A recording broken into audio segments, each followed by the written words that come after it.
Howdy, Ags. My name is Marcel Reed Adams. Thank you for tuning in to the first episode of Reading Between the Lines. I got a very special guest with me. My quarterback, y'all know and love him just as much as I do, Marcel Reed. What up, guys? Happy to be here with my dog, cousin for real, his family, so. Yeah, I wasn't gonna jump right into it, but yeah, we are actually cousins. Like, the name is not just a name. It's not just We a are name. Reed Strong, and it actually means something, man. So, Yep. how was it growing up in Tennessee?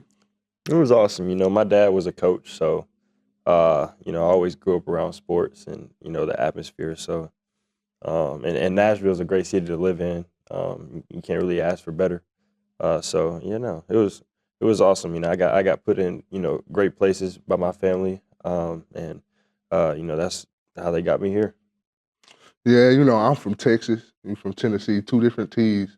Kind of lived two different lives, but we kind of ended up right here at Texas A&M together. So I feel like that's very cool. And finding out on my visit that we are cousins was amazing and kind of one of the main reasons why I came. Because I was just watching your tape, watching your film, I seen that you could be special, and I wanted to, ride that coattail a little bit. For sure. I'm happy you came and joined. Thanks, yeah, bro. It's special. Speaking of your dad being a coach, how was it, having him always around the sport, always having you around it, and all the knowledge that he has? How do you, try to get that and use it now? No, it was great. I mean, like I said, I was kind of always around like the atmosphere, and it's a little different being.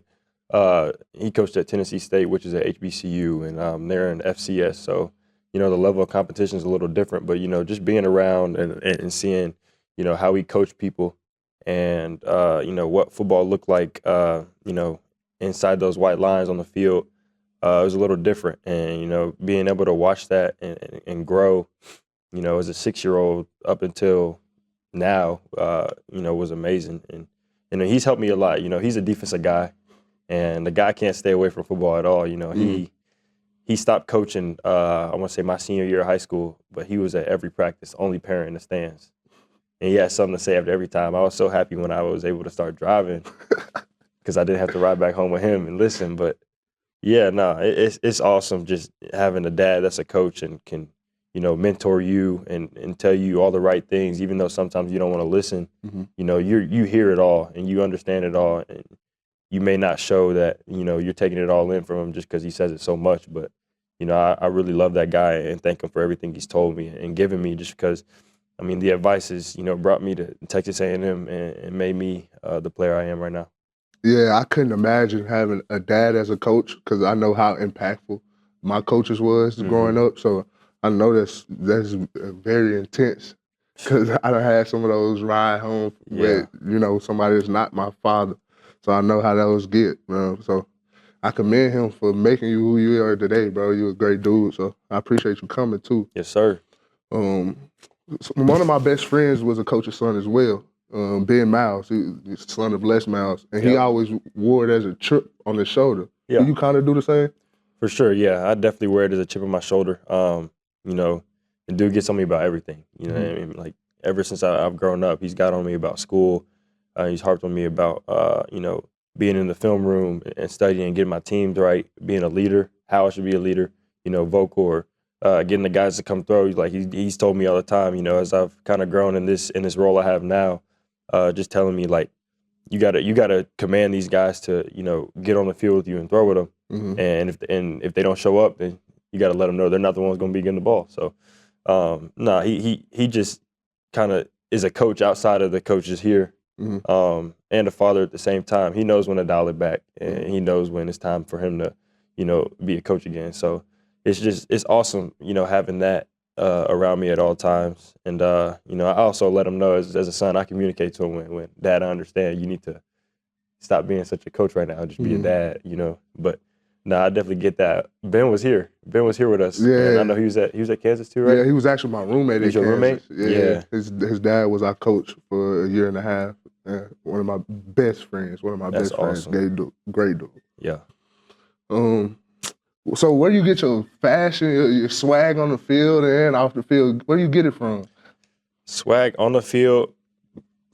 I don't even know. I want to say the first person I saw do what I do with my tape is probably like either Bo Nix or Justin Fields. Mm-hmm. So every game I tape my wrist, and then I put a little black stripe. I like the kind of accent to it. And you know, back in high school, I would do it like a maroon stripe too, but I haven't found the right color here yet. So once I do, it's gonna be switched up a little bit. But you know, sometimes I like to throw on an arm sleeve. You know, sometimes I don't want to throw on an arm sleeve. Sometimes I might throw on tights. I do spat. This year, I'm gonna try to switch up the little cleat game a little bit. I found the cleats that I like. And so I'm gonna try to get some colorways going with them. Man, you got some special cleats back there in the backfield with you, because you know, if anybody know A&M football, you can tell who in the game by the cleats in the backfield. Lev cleats is crazy. I was just in his locker. I was in there yesterday too. Almost. Man, he got so many different colors, like green, purple, pink, orange, yellow, blue. You got black. He got the maroon, the gray, the silver, the gold. Like, he got fire cleats. Every single one. That's how I'm trying to be. I ain't gonna lie. Yeah. Off the field, I like the shoes now. You got some lobster. I don't know. Hey, I don't know if they can see them right now. You gotta raise them up. Maybe they can switch the camera. I got you know, the orange lobsters on. Man. Hey, NIL getting a little crazy, man. I don't know if I could get them, but there was some nice shoes, bro. They're one of my favorites, bro. All 4 colorways. I got these, and I got the purple ones. You know, my next pair, I'm probably gonna get the blue ones. Mm-hmm. Yeah, I gotta find something to throw on with that though. You got some nice kicks, but the fashion choice is not really going right now. Yeah, I like the sweater. You just called my sweatpants? Okay. It's calm. Like, I'm not. Okay. It's Texas A&M sweatpants, bro. Spider hoodie and some lobsters. Now, I could have thrown on some jeans, but it get hot outside. It's Texas. It's Texas, and you know, I gotta get undressed for workouts, get back dressed for workouts, go to class. I'm not finna be in. You know, I'm not going out or nothing. So, it's calm. You know, I had to. It's a little bit of accent. You know. Yeah. It's like a little splash of color on you. It's kind of like your game. You know, you splash here, splash there. Splash here, splash touchdown. There. Yes, sir. Speaking of, you know, you splashing all over the field, man, what was one of your favorite moments this year? Ooh. I mean, I can't pass up LSU. You know, just coming in first play and scoring a touchdown. That's different. That's different. So it was definitely that. And I've told a lot of people this. I remember telling York before they told me that they told me to get ready to go in. And I'm just trying to talk to York because, I mean, defense is doing good right now, but, I mean, they had scored back-to-back drives. We haven't. And I was like, bro, there's no way we're losing in black jerseys. Like, we can't. It's the only game we wear in black jerseys. We're not finna lose in black jerseys. So when they put me in, it just had to be the right play call. And dude fell for it. So I pulled and you remember ball. what I told you before you ran on the field? It's the same thing. B-U-B special. B-U-B special. All the time. Yes. B-U-B special. And that's exactly what you did. Yeah. And you want to know, I asked your dad this question. I had to do some real research on you. Even though we cousins, I still went back and did some research. He said he knew you were special like that at a young age. He told a story where y'all was on a trip. I'm in a boot, right? In a boot. I'm in a boot. Yeah, you know the story already. Do you want to tell it? Or you want me to tell I mean, I could tell it. I mean, I'm like when I'm 6 years old, I had just broken my ankle, so I'm not playing football no more for the season. It was Pee Wee football. I've been playing tackle football since I was 4. But we travel up to Air Force with my dad. They play Air Force, and he has this Australian punter named Lenny. Dude's like 28, 29 years old, but the ball's in the air for 6 seconds hang time. I'm back there catching punts as a 6-year-old, like easily. With a boot on. With a boot on. I was kicking field goals too. I was just kicking toe ball in there with a boot on. And I guess that's when he knew. But, you know, I was always back there with my dad. I was every game I'd be with him. Even the ones I traveled and the ones I didn't travel, I would be with him. And I'd be out there with the special team. Because that's when my dad would go out there and, you know, do his little walk around the field, his little prayer on the field. So I'd be out there with him all the time. And I would just help catch punts for the special team because, I mean, the returners weren't out there yet. And that's really when I learned how to kind of spin a football too, because at a young age, I was throwing the college football, just throwing it back. So I guess that's when he knew. Yeah. Well, I want to ask you a similar question. At what point did you know you were special? Not just in any football, just at any point in your life, just any sport? When did you know you were special? I think I knew I was special when I won a championship when I was when I was 6, 7 years old. The basketball championship, huh? Shoot, it was football. I don't won a lot of basketball championships, but when I was about, I want to say 8 or 9, I played on this team called the Uni Bears, and we had a lot of people. We had Jordan James, who was just in the combine, running back at Oregon. Isaiah Horton, old Miami receiver, just transferred to Alabama. Had Miles Pollard, he went to Michigan. He just transferred to Memphis, and a lot. Like everybody transferring. We had a lot of good athletes on that team, and I mean I held my ground at all points. Like and my dad at one point, he was at I want to say either post game interview or we were on the news, and I go with him everywhere. So he asked me, or somebody asked him if I ever played for my dad. And I told my dad, I said, I'm gonna be too good for you. So, I've always had confidence in myself, no matter what sport it was.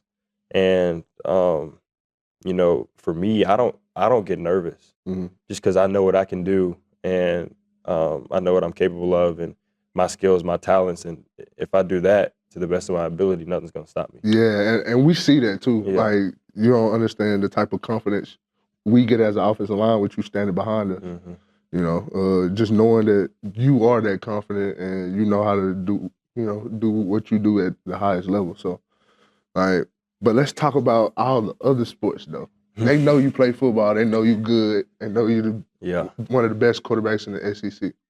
Let's talk about these other sports because we have this debate in the locker room all the time. Which one you want to talk about first, bro? Mr. Marcel Reed thinks he can play for A&M basketball team. Before you get to speak on it, I want to show them some real highlights. Look at that. You know who that is right there? Where were you in this picture? That was the CP3 Rising Stars camp. Look at some of these highlights. Have you seen this video? I have seen that video. My dad posts that about every 3 months. I'm telling y'all, I'm the best shooter in the country. Best shooter in the country. Give me the ball. I'll shoot the ball. It looked natural too. It's going in. Look, cash. Cash. You know when a football player is actually good at football, and actually good at basketball, when they playing with their teammates, they just don't pass the ball. So I kind of already knew he was good at basketball because he does not pass the ball in open runs. Yeah, because nobody else makes shots. You feel me? Nobody else making shots. Nobody else makes shots. Nah, I am a pretty good basketball player myself. Down there, just throw the ball down. Yeah. Hey, I'm midi legend. I can knock down the mid-range. But understand this, bro. 3 points is better than 2, and I know I'm going to make it, so I'm not. You feel me? They didn't get to see, but you got a little handle, too. You think you can really, come off the bench, be the sixth man behind Wade? I really could, bro. I promise I could. I will hold my ground, bro. I'm telling you. We're going to have to get Wade on the show and see what he think. Buzz. Call his phone. Yeah. But you wasn't a 2-sport athlete. You wasn't even a 3-sport athlete. You snuck and played 4 sports. You snuck and ran track after your dad told you no. He was trying to get you to gain weight. That wasn't going to work at the time. You were playing 2, 3 other sports, and he told you don't run track. What went in your head when you made the decision that you were going to run track anyway? Well, first of all, my track coach was blowing up my email, and at one point I blocked her on email. Look, this is you and Bronny James, too. Yeah, take that picture down. That's bad. But, yeah, that was a good game. I held him to 2 points. I had 15. Yeah, Nobody know about that. But you still lost by 3. But we did lose by 3, bro. It's hard when you got a 7-footer in the 8th grade, Jazeer Jackson, bro. Like, what? Yeah. That's crazy. Nah, but yeah, my track coach blew my email up, and I'm like, my dad told me I couldn't run track. But then we had another football coach, who's receivers coach, Chris Sanders, played at Ohio State, was a track runner, real fast, played for the Titans as well. But, he was telling me to run track too. A bunch of my teammates running track, receivers running track. I'm like, all right, I'll come run track. whole time my dad think I'm doing football workouts while I'm up at the school. I'm running track. He finds out because a friend of mine, her name is Gianna Bullock. She runs track at Oregon. Hit his car. She hit his car while my dad was at the baseball game, which is right across. But he never knew I was. He still thought I was in the weight room probably. But yeah, she hit his car, and then happened to just mention, "Oh, Marcel did good in the meet today." Obviously, he gonna question me after that. So I couldn't remember. I really can't remember if he was mad, surprised, or any of that. But I don't think it was a bad time. I know that was an interesting ride home, right? Yeah, yeah. Well, that is hilarious, bro. Do you have any other funny stories like that, man? You just doing something you wasn't supposed to and getting caught. I feel like every time I did something I was told not to and wanted to anyway, it never went my way. Doing something I wasn't supposed to and getting caught. It never went my way. I don't think I got any stories like that. Come on, I know you play quarterback. You can kill an image right now. No, you right. Mr. Perfect. I remember one time I broke my when I was in middle school, high school, I broke my phone so many times. I went through I probably went through about six or seven phones. I'm clip farming. No, I'm playing. But yeah, I went through a few phones, and I remember one time in my freshman year, I dropped my phone. No, I didn't drop it. I was playing 2K and I was mad. I hit my screen, and I broke like this part of my my phone, the top part where the camera is, and it worked for a few days.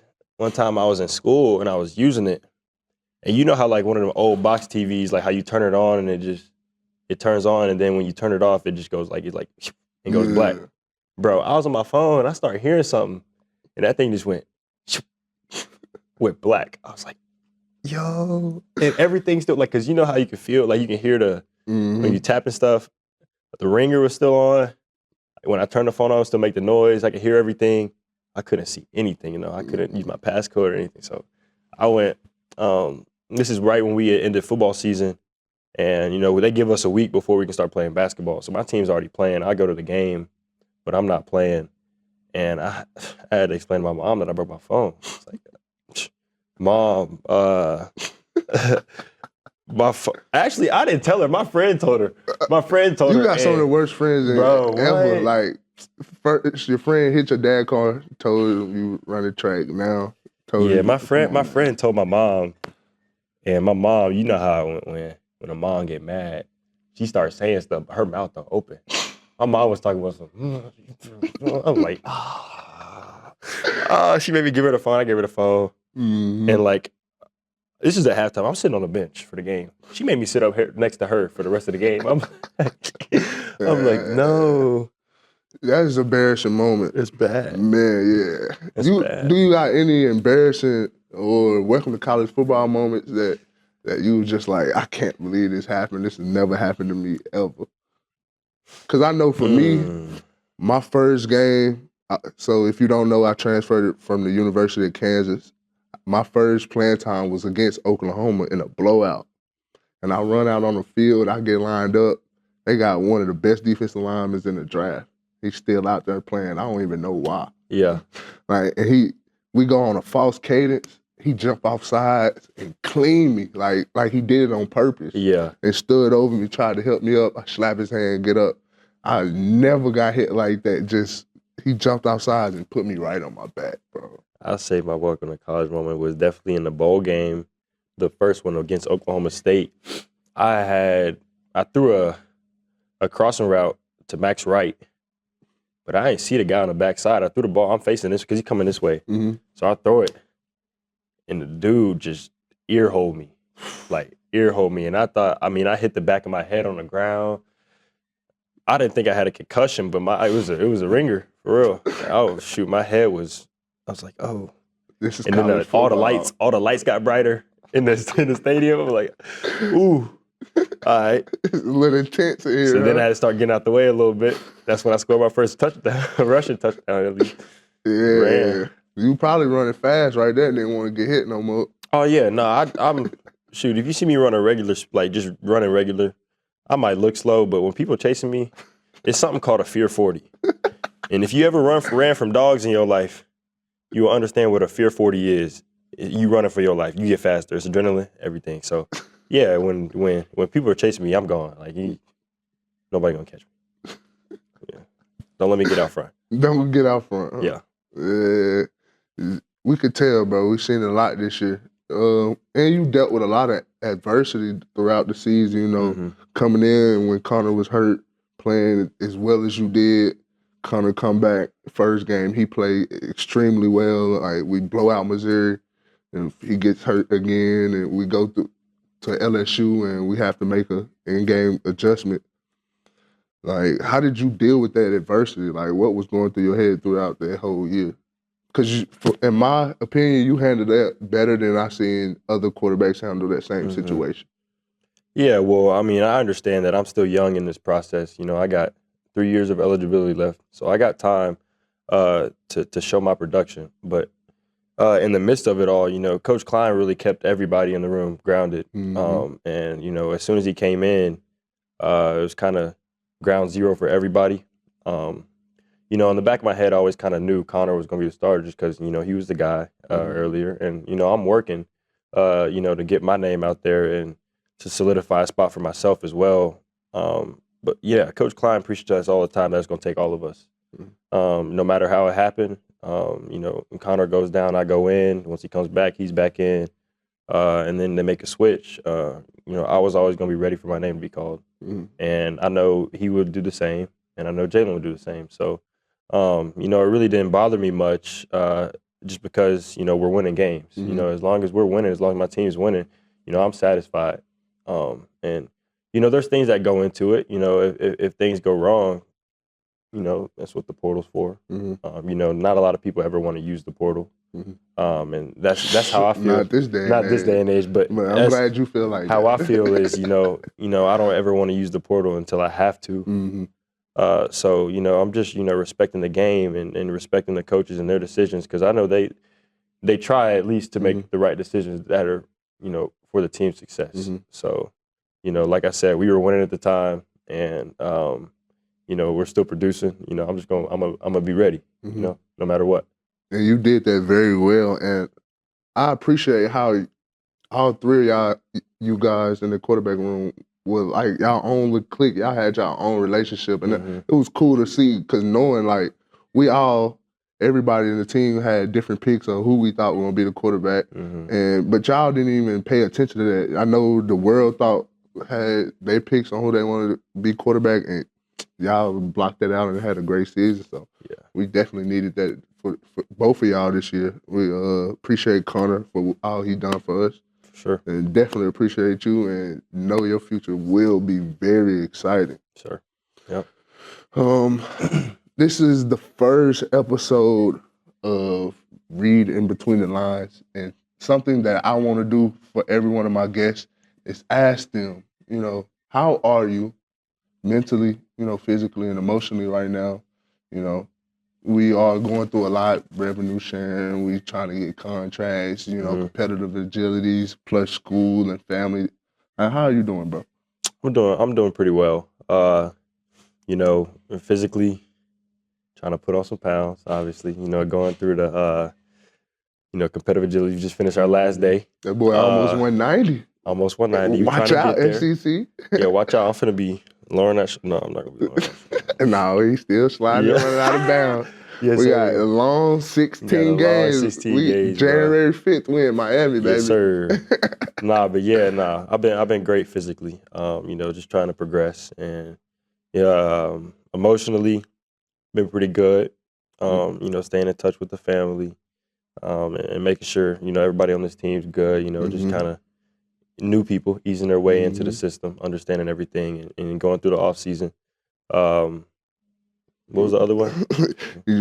Emotionally, physically, mentally. Yeah, I'm doing good. You know, I've had, you know, a couple things happen. You know, recently. We had one of our teammates, a good friend of ours. Even his dad was a good friend of ours. Passed away recently, and I appreciate you for making attendance for all of us to his funeral.